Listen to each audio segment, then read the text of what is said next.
को नमस्कार। तो आप सबको सेकंड लॉकडाउन की ढेर सारी शुभकामनाएं। अब ये लॉकडाउन तो सेकंड है, लेकिन इसको जन पखवाड़ा नाम दिया गया है।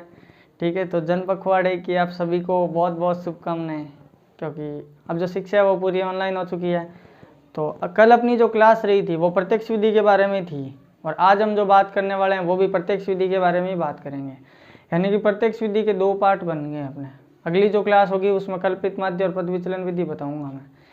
लेकिन कल हमने जो बात की थी वो जो सवाल थे प्रत्यक्ष विधि के अंदर वो वर्ग अंतराल वाले सवाल थे, और मैंने ऐसा कहा था कि इसके अंदर जो वर्ग अंतराल वाले क्वेश्चन है वही क्वेश्चन आपको करने हैं। बिना वर्ग अंतराल वाला एक भी क्वेश्चन 6 नंबर के अंदर कभी भी पूछा नहीं जाता है। लेकिन यहाँ पर दो क्वेश्चन ऐसे देखने को मिलते हैं अपने को प्रत्यक्ष विधि के अंदर जो बिना वर्ग अंतराल के हैं, लेकिन फिर भी बहुत ज़्यादा इंपॉर्टेंट है। तो ये दो क्वेश्चन जो है इनकी पूछे जाने की सबसे ज़्यादा संभावना है इस साल पूछे जाने की इन दो क्वेश्चन की। इसमें से एक क्वेश्चन तो ऐसा समझ लो कि 90% चांस है कि पूछा ही जाएगा। ये जो पी वाला क्वेश्चन है ये सबसे ज़्यादा इंपॉर्टेंट क्वेश्चन माना जा रहा है। आपका जो मॉडल पेपर जारी हुआ है उसके अंदर भी ये क्वेश्चन आपको दे रखा है। तो यहाँ पर देखो भैया, करेंगे प्रत्यक्ष विधि से ही। कल जो विधि थी सेम विधि लगने वाली है, बस यहाँ पर पी की वैल्यू ज्ञात करनी है। यहाँ पर अपने को माध्य का मान दे रखा है और माध्य का मान दिया हुआ और पी की वैल्यू ज्ञात करनी है। यहाँ पर भी कुछ बारंबारताएं जो है वो अपने सामने दी हुई नहीं है, यानी कि ये जो डैश डैश लिखा हुआ है यहाँ पर बारंबारता है, बारंबारता वाला कॉलम है। इस बारंबारता वाले कॉलम के अंदर 2 डैश डैश है, यानी कि ये 2 दी हुई नहीं है बारंबारता। इनको अपने को ज्ञात करनी है। कैसे ज्ञात करेंगे तो देखो, चालू करते हैं वीडियो अपना। ठीक है, तो सबसे पहला जो क्वेश्चन है उसके अंदर अपने को वर्ग अंतराल नहीं दिया हुआ है। जो वर्ग अंतराल वाले क्वेश्चन थे उसके अंदर अपने को x ज्ञात करना पड़ता था।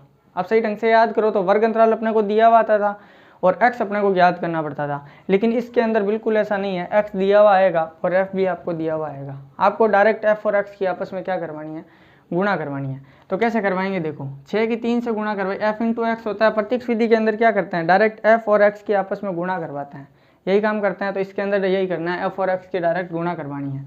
तो 6 की 3 से गुणा करवाएंगे, 6 तिया 18, 5 के 8 से गुणा कराएंगे, 8 पंजे 40, 15 सत्ते 105, पी की 9 से गुणा कराएंगे तो आएगा 9p, 8 की 11 से गुणा कराएंगे तो 88, 13 की 4 से गुणा कराएंगे 13 चौक 52।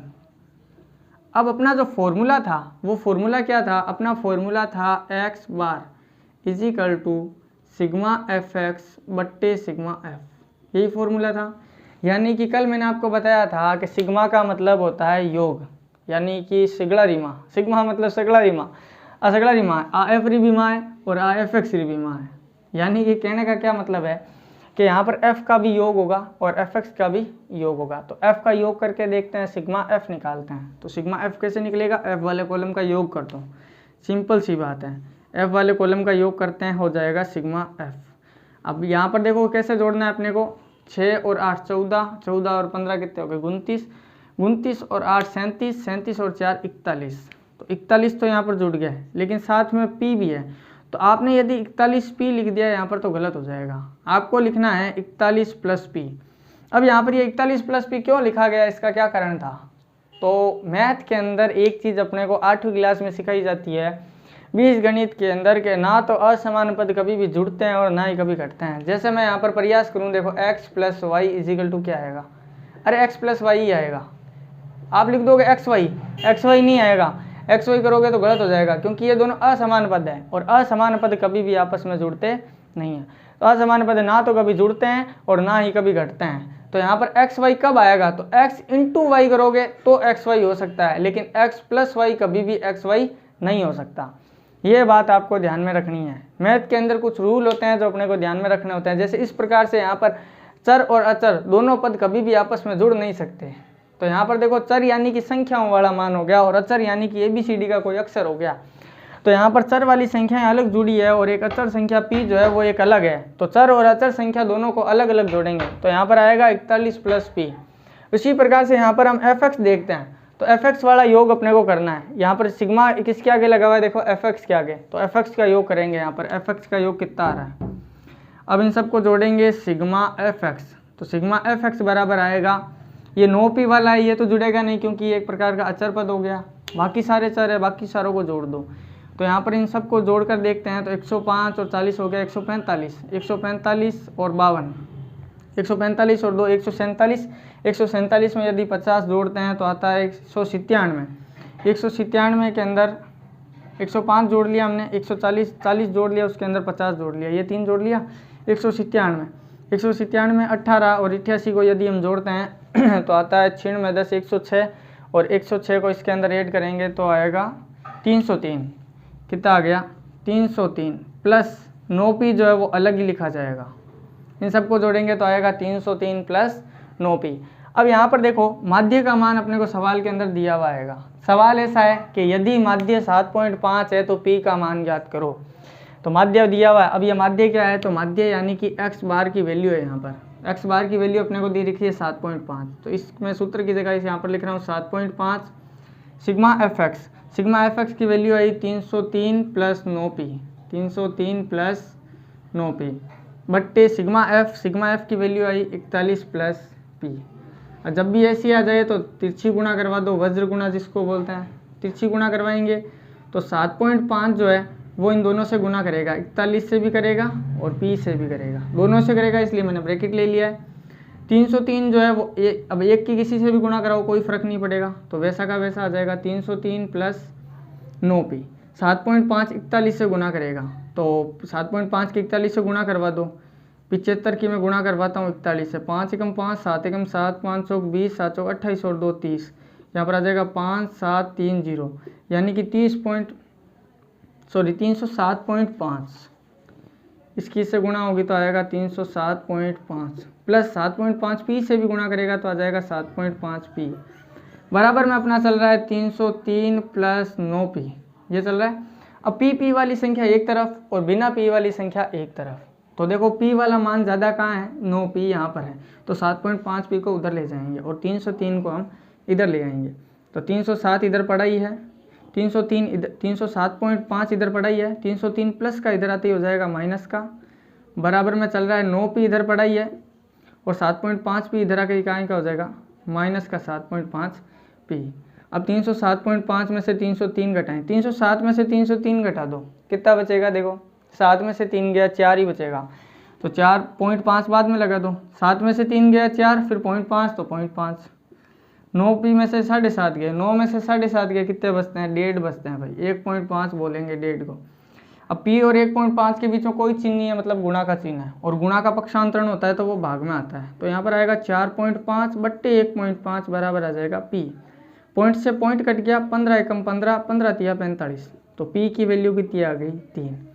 यहाँ पर अपने को p की वैल्यू ज्ञात करनी थी और p की वैल्यू आ गई है 3।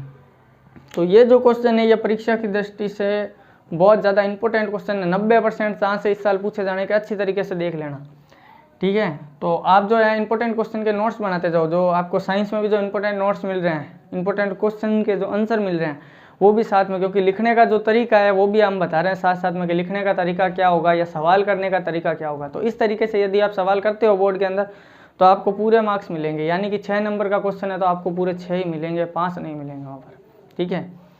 तो देखो यहाँ पर वापस सेम मेथड है, f और x की गुणा करवानी है, असमान पद कभी जुड़ेंगे नहीं। यहाँ पर हम एक काम करते हैं कि जहाँ पर डैश डैश दिया हुआ है वहाँ पर हम मान लेते हैं x और y, ये मान लिया, क्योंकि डैश डैश था तो हम लोग को कुछ मानना था, आप चाहो तो a b मान सकते हो, c d मान सकते हो, कुछ भी मान सकते हो।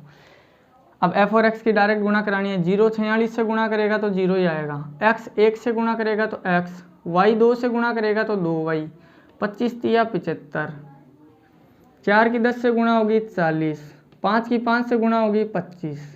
अब यहाँ पर योग दिया हुआ है, गौर से देखो योग 200 दिया हुआ है, यानी कि इन सब का जो योग है सिग्मा f जो है वो 200 है और सिग्मा fx अपने पास नहीं है, सिग्मा fx अपने को करना पड़ेगा। तो यहाँ पर हम कर लेते हैं सिग्मा fx भी, ताकि अपना आगे काम आए। सिग्मा fx हो जाएगा, देखो 75 और 25 100 और 40 140, 140 प्लस x प्लस 2y। अब देखो दोनों अलग अलग जुड़े हैं, x प्लस 2y, दोनों ही साथ में नहीं जुड़े हैं, ये ध्यान रख लेना, x भी अलग जुड़ा है 2y भी, क्योंकि ये y वाला पद है और ये x वाला पद है, दोनों नहीं जुड़ेंगे, ये संख्या वाला पद हो गया, ये x वाला हो गया, ये y वाला हो गया, तीनों असमान पद है इसलिए नहीं जुड़ेंगे, अगर एक जैसे होते तो आपस में जुड़ जाते हैं। अब आगे देखो, यहाँ पर अपने को देखो सिग्मा f की जो वैल्यू है वो कितनी दे रखी है, यहाँ पर अपने को सिग्मा f की वैल्यू जो है वो 200 दे रखी है, क्योंकि सिग्मा एफ जो पूरा योग है वो सवाल में दिया हुआ है कि 200 है, लेकिन अपने हिसाब से सिग्मा एफ कितना निकलेगा वो भी निकालना ज़रूरी है। तो अपने हिसाब से निकलेगा sigma f 46 plus x plus y plus 25 plus 10 plus 5 बराबर चल रहा है 200। यही कह रहा है सवाल। देखो हमने इन सबको ऐड किया है, बराबर में 200 लिखा है क्योंकि इन सब का योग 200 है। अब यहाँ पर देखो 46, 25, 10, 35, 35 और 5 40, 40 में 46 जोड़ेंगे तो आएगा 86 प्लस एक्स प्लस वाई बराबर 200। अब यहाँ पर प्लस का 86 उधर जाती माइनस का हो जाएगा, तो यहाँ पर आ जाएगा एक्स प्लस वाई बराबर 200 माइनस 86, यानी कि x प्लस वाई की वैल्यू आ जाएगी 200 में से 86 घटेंगे तो आ जाएगा 114। 114 x प्लस वाई की वैल्यू आ गई, इसको हम दे देते हैं समीकरण नंबर 1। अब दूसरे नंबर पर आते हैं। देखो दूसरे नंबर समीकरण अपने पास ये है, sigma f x 140 plus x plus 2y। अब यहाँ पर क्या होगा, देखो सिग्मा एफ एक्स यानी कि सिग्मा एफ एक्स की वैल्यू ये होगी और सिग्मा एफ की जो वैल्यू है वो अपने पास ये आई है एक्स प्लस वाई बराबर 114। अब सिंपल सी बात है, यहाँ पर हम मान रखेंगे। देखो माध्य का फॉर्मूला क्या होता है, x bar is equal to sigma f x बट्टे सिग्मा एफ, यही वैल्यू होती है। एक्स बार की वैल्यू है अपने पास 1.46 बराबर, एक्स बार मतलब माध्य की वैल्यू इसमें दी हुई है। इसमें ऐसा दिया हुआ है कि जो अज्ञात बारंबारताएं हैं यानी कि जो ज्ञात नहीं है बारंबारताएं उनको ज्ञात करना है, माध्य अपने को 1.46 दिया हुआ होगा सवाल में। सिग्मा एफ एक्स की वैल्यू निकली अपने पास 140 प्लस एक्स प्लस वाई, और सिग्मा एफ अपने को कितना दिया हुआ था, 200 दिया हुआ था। सिग्मा एफ हमने रख दिया 200। तो अब क्रॉस मल्टीप्लाई यानी कि तिरछी गुणा, 200 की गुणा करवानी है, 1.46 गुणा 200 बराबर 1 इससे गुणा करेगा तो वापस वही आ जाएगा 140 प्लस एक्स प्लस वाई। 146 की 200 से गुणा करो, कितना आ रहा है, 6 दूनी 12, 4 दूनी 8 और 1 9, 6 दूनी 12, 4 दूनी 8, 1 9, 2 एकम 2, पीछे 2 जीरो है तो 2 अंक आगे जाएगा, 292 आ जाएगा इधर। 292 में से 140 प्लस का इधर आएगा तो आ जाएगा माइनस का, बराबर आ गया एक्स प्लस वाई। इसमें से ये माइनस करेंगे, 12 में से 10 गया 2, 8 में से 4 गया 4, 2 में से 1 गया 1, 142 बच गया यहाँ पर। 142 बराबर आ गया एक्स प्लस वाई, समीकरण नंबर 2। यहाँ पर देखो एक छोटी सी गलती हो गई अपने से, वो क्या कि यहाँ पर x प्लस 2y था और हमने यहाँ पर x प्लस वाई ले लिया है सिग्मा एफ एक्स का मान, तो यहाँ पर x प्लस 2y है।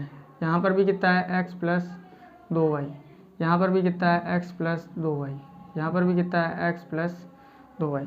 तो ये गलती रेगुलर चल रही थी। अब अपने को 2 समीकरणें बन गई, पहली समीकरण ये रही, दूसरी ये रही। समीकरण 2 में से 1 को घटा दो, तो समीकरण 2 में से 1 को घटाने पर यहाँ पर लिखोगे समीकरण 2 माइनस समीकरण 1, यानी समीकरण 2 में से 1 को घटाना है। दूसरी समीकरण है 142 बराबर x प्लस 2y, ये समीकरण नंबर 2 है। इसमें से 1 माइनस करनी है तो 1 है अपने पास, 114 बराबर है x प्लस वाई। अपने को घटाना है, माइनस कर दो तीनों को, चिन्ह चेंज, x से x कैंसिल, 2y में से 1 y गया तो 1 y बच गया। 142 में से 114 घटाना है, 12 में से 4 गया 8, 3 में से 1 गया 2, 28 बच जाएंगे। तो यहाँ पर बच गया 28, y की वैल्यू आ गई 28। अब y का मान कहीं पर भी रख दो, समीकरण 1 में रख दो तो x की वैल्यू आ जाएगी, 2 में रखोगे तो भी x की वैल्यू आ जाएगी। तो यहाँ पर ये y की वैल्यू आ गई 28। अब यहाँ लिख लो y का मान समीकरण 1 में रखने पर, y का मान समीकरण 1 में रखने पर, y का मान समीकरण 1 में रखते हैं। समीकरण 1 ये रही, देखो x प्लस, यहाँ से स्टार्ट है, x प्लस वाई की जगह मैं रख दूंगा 28 बराबर है 114। 28 प्लस का उधर जाती माइनस का, तो x बराबर आ जाएगा 114 माइनस 28। इसमें से ये माइनस करेंगे तो कितना आएगा, 14 में से 8 गया 6, 10 में से 2 गया 8, 86 अपना आंसर हो जाएगा। यानी कि x की वैल्यू आ जाएगी 86 और y की वैल्यू अपने पास कितनी आ जाएगी 28। तो ये दो सवाल थे जिसमें से जो सबसे ज़्यादा इंपॉर्टेंट सवाल है वो है P वाला। ठीक है, तो मिलते हैं अगली क्लास में और एक नई विधि के साथ में, यानी कि हो सकता है अगली क्लास में मैं दोनों विधियां करवा दूं, कल्पित माध्य और पद विचलन। तब तक आपका एक ही काम है, चैनल को लाइक करें, शेयर करें और सब्सक्राइब करें। अपने दोस्तों के साथ शेयर करें ताकि सबको पता लगे कि इंपॉर्टेंट क्वेश्चन की क्लासेस लग रही है ऑनलाइन और कोई भी बच्चा जो है वो इन क्लासेस से चूक नहीं जाए। ठीक है, जय हिंद, जय भारत।